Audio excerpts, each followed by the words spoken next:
US যদি ইরানকে আঘাত করার পরিকল্পনা করে কিন্তু তাদের ঐতিহ্যবাহী মধ্যপ্রাচ্যের মিত্র দেশগুলো অনুমতি না দেয় তখন কি হয় কাতার বা সৌদি আরবের মতো প্রধান দেশগুলো যদি তাদের ভূমি থেকে সামরিক অভিযান চালানোর অনুমতি না দেয় তবে যুক্তরাষ্ট্রকে তাদের দ্বিতীয় কৌশল সক্রিয় করতে হয় অর্থাৎ তারা সরাসরি অঞ্চলের মধ্যে আক্রমণ চালাতে পারবে না বরং ইউরোপীয় ঘাঁটি থেকে আক্রমণ চালাতে হবে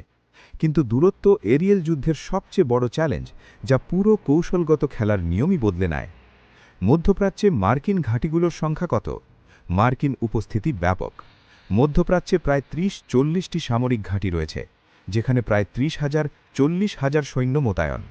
এর মধ্যে কাতারের আলুদিদে এয়ারবেস এবং বাহারিন ও সংযুক্ত আরব আমিরাতে নৌ সমর্থন কেন্দ্র রয়েছে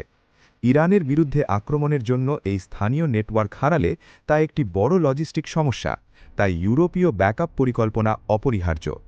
যদি এই স্থানীয় ঘাঁটিগুলোতে অনুমতি না থাকে তাহলে মার্কিন কৌশল কি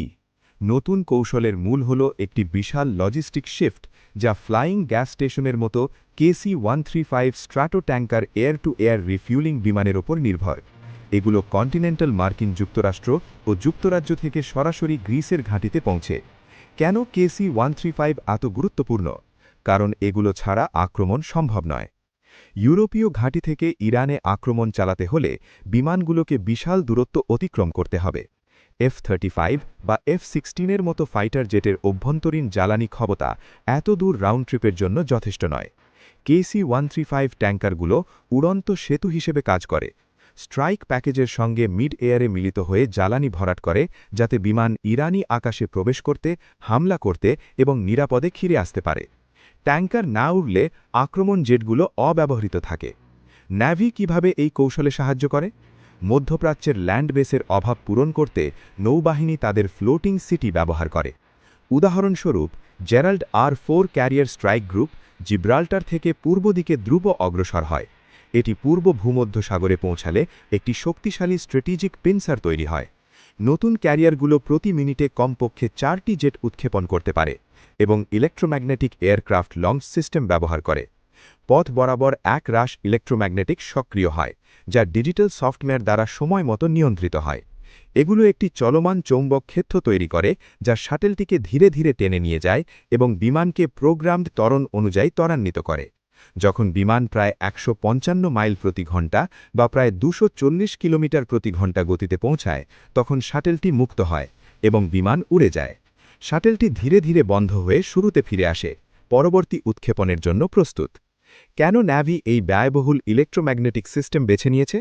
কারণ এটি মসৃণ ত্বরনীতি দেয় বিমান ফ্রেমের ওপর চাপ কমায় যা পুরানো স্টিম ক্যাটাপল্টের চেয়ে অনেক ভালো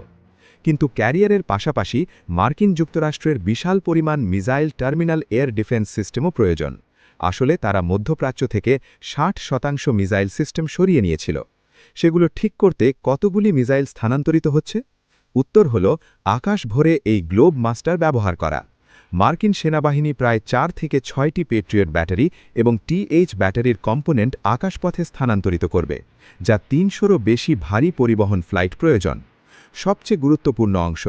পুরানো পেট্রিয়ট মিসাইল জার্মানি এবং জাপানের স্টক পাইল থেকে আনা হয় কেন পুরানো মিসাইল কারণ এগুলো ইরানের হাজার হাজার শাহিদ ড্রোনের বিরুদ্ধে সস্তা এবং কার্যকর সমাধান নতুন স্কেয়ারস প্যাক 3 কাইনেটিক ইন্টারসেপ্টর হাইপারসনিক এবং ব্যালিস্টিক হুমকির জন্য সংরক্ষিত ন্যাভি ডিস্ট্রয়াররা প্রথমে আক্রমণ শুরু করে আক্রমণ শুরু হয় নৌ থেকে রোবটিক আক্রমণ দিয়ে লক্ষ্য সহজ শত্রুর রাডার অন্ধ করা এবং কমান্ড এবং কন্ট্রোলকে নীরব করা পারস্য উপসাগর ও নর্থ আরব সাগরে আর্লে বার্গ ক্লাস ধ্বংসকারী যেমন TH হার্ডনার লঞ্চ অর্ডার পায় ভার্টিক্যাল লঞ্চ সিস্টেম খোলে কয়েক মুহূর্তে টমাহক ল্যান্ড অ্যাটাক মিসাইল উৎক্ষেপণ হয় মিসাইলগুলো সাবসনিক গতিতে উড়ে ভূপ্রকৃতির সঙ্গে মিল রেখে ন্যাপ অব দি আর্থ ফ্লাইটে থাকে যাতে রাডারের নিচে থাকে এগুলো একসাথে লক্ষ্যভেদ করে S-300 ও 400 রাডার সাইট এবং কমান্ড বাংকার ধ্বংস করে ইন্টিগ্রেটেড এয়ার ডিফেন্স সিস্টেমকে দুর্বল করে যাতে পাইলটরা নিরাপদে এগিয়ে যায় ইরানও আক্রমণ কৌশল রাখে প্রথম এবং সবচেয়ে বিখ্যাত হল swarm Islamic revolutionary guard navy শত শত ছোট দ্রুতগতির আক্রমণকারী নৌকা ব্যবহার করে লক্ষ্য US ডেস্ট্রয়ারের দক্ষতা নিষ্ক্রিয় করা ট্যাকটিক 2 হরমুজ প্রণালীতে মাইনিং হাজার হাজার স্মার্ট মাইন, সাবমারিন বা ছদ্মবেশী নৌকা ব্যবহার করে নৌপথ বন্ধ করা। অর্থনৈতিক প্রভাবও রয়েছে, তেল দামের উল্লম্ফন। ট্যাকটিক 3, উপকূলীয় মিসাইল ব্যাটারি, পাহাড়ি তটে mobile missile launch, shoot and scoot tactic.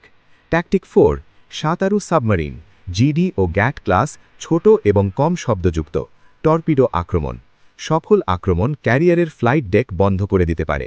Tactic 5, drone যুদ্ধ, ইউএভি, আত্মঘাতী ড্রোন, ফ্লাইট ডেক এবং রাডার ধ্বংস করা।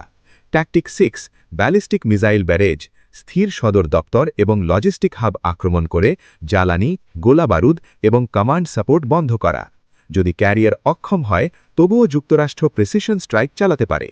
এয়ারফোর্স গ্লোবাল স্ট্রাইক কমান্ড 24 ঘণ্টায় বিশ্বের যে কোনো জায়গায় স্ট্র্যাটেজিক বোমার মোতায়েন করতে পারে। বিগ 3 বোমারগুলো: B2 স্পিরিট স্টেলথ বোমার, মিসৌরি থেকে উড়ে ইরানের প্রতিরক্ষা পার হয়ে গভীর ভূতল ভিত্তিক বাংকার ধ্বংস করে। B1B ল্যান্সার, বড় পেলোড, নিম্ন উচ্চতায় দ্রুত আক্রমণ করে। B52 স্ট্র্যাটোফোরহাস, ফ্লাইং মিসাইল ট্রাক, দূরত্ব থেকে ক্রুজ মিসাইল উৎক্ষেপণ করে।